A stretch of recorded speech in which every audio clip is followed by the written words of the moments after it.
ಮಂಗಳೂರಿನ ನೀರ್ಮಾರ್ಗ ಗ್ರಾಮ ಪಂಚಾಯತ್ನಲ್ಲಿ ಅನುದಾನ ವಿಚಾರದಲ್ಲಿ ತಾರತಮ್ಯ ಮಾಡುತ್ತಿದ್ದಾರೆ ಎಂದು ಬಿಜೆಪಿ ಬೆಂಬಲಿತರು ಆರೋಪಿಸಿ ಪ್ರತಿಭಟನೆಯನ್ನ ನಡೆಸಿದರು. ಇಂದು ನೀರ್ಮಾರ್ಗ ಗ್ರಾಮ ಪಂಚಾಯತ್ನಲ್ಲಿ ಅಭಿವೃದ್ಧಿ ವಿಚಾರದಲ್ಲಿ ಸಾಮಾನ್ಯ ಸಭೆಯನ್ನ ನಡೆಸಲಾಗಿತ್ತು. ಸಭೆಯಲ್ಲಿ ಅನುದಾನ ವಿಚಾರದಲ್ಲಿ ತಾರತಮ್ಯ ಮಾಡುತ್ತಿದ್ದಾರೆ ಎಂದು ಬಿಜೆಪಿ ಬೆಂಬಲಿತ ಸದಸ್ಯರು ಧ್ವನಿ ಎತ್ತಿದ್ದಾರೆ. ಮಾತ್ರವಲ್ಲದೆ ಸಭೆಯನ್ನ ಬಹಿಷ್ಕರಿಸಿ ಪ್ರತಿಭಟನೆಯನ್ನ ನಡೆಸಿದರು. ಕಳೆದ 3 ಸಾಮಾನ್ಯ ಸಭೆಯಲ್ಲಿ ಮುಖ್ಯವಾಗಿ ನಾವು 7 ದಿವಸಕ್ಕೆ ಮುಂಚೆ ಒಂದು ನಿರ್ಣಯ ಕಾಪಿಯನ್ನು ಕೊಡಬೇಕು ಎಂದು ಹೇಳ್ತಾ ಬರ್ತೀವಿ. ಅದಕ್ಕೂ ನಮಗೆ ಅವರು ಅನ್ಯಾಯ ಮಾಡ್ತಾ ಇದ್ದಾರೆ.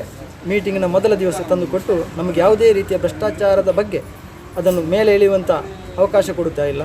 ಮತ್ತು ಪಂಚಾಯತ್ ಕ್ರಿಯಾಯೋಜನೆ ಮಾಡುವಾಗ ವಾರ್ಡ್ ವೈಸ್ ಹಂಚಬೇಕಾದ ನಿಗದಿತ ಹಣದಲ್ಲಿ ತಾರತಮ್ಯ ಮಾಡಿ ನಮ್ಮ ಮನಸ್ಸಿಗೆ ತುಂಬ ನೋವನ್ನು ಕೊಡ್ತಾ ಇದ್ದಾರೆ. ಅಲ್ಲದೆ ನಮ್ಮ ವಾರ್ಡನ್ನು ಕಡೆಗಾಣಿಸಿ ಒಂದು ಅಭಿವೃದ್ಧಿಗೆ ವಿರುದ್ಧವಾಗಿ ನಡೀತಾ ಇದ್ದಾರೆ. ಹಾಗೆ ಇದಕ್ಕೆಲ್ಲ ಕುಮ್ಮಕ್ಕು ನೀಡುತ್ತಿರುವ ನಮ್ಮ ಅಧಿಕಾರಿ ಕೂಡ ತಮ್ಮ ಹಾದಿಯನ್ನು ತಪ್ಪಿಸಿಕೊಂಡು ಇದರಿಂದ ತಪ್ಪಿಸಿಕೊಳ್ಳಲಿಕ್ಕೆ ಪ್ರಯತ್ನ ಪಡ್ತಾ ಇದ್ದಾರೆ. ಅಲ್ಲದೆ ಈ ಒಂದು ಸಾಮಾನ್ಯ ಸಭೆಯಲ್ಲಿ ನಾವು ಅವರಿಗೆ ಬೇಕಾದಷ್ಟು ಮನವರಿಕೆಯನ್ನು ಮಾಡಿದ್ದೇವೆ.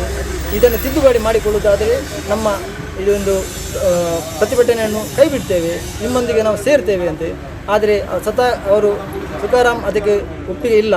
ಅದಕ್ಕಾಗಿ ನಾವು ತಮ್ಮ ಪ್ರಜಾಪ್ರಭುತ್ವದಲ್ಲಿ ಯಾವ ಒಂದು ದಾರಿಯನ್ನು ಅನುಸರಿಸಬೇಕು ಆ ಪ್ರಕಾರ ನಾವು ಪ್ರತಿಭಟನೆ ಮಾಡಿ ನ್ಯಾಯವನ್ನು ಪಡೆಯುವಂಥ ಹೋರಾಟಕ್ಕೆ ಇಳಿದಿದ್ದೇವೆ.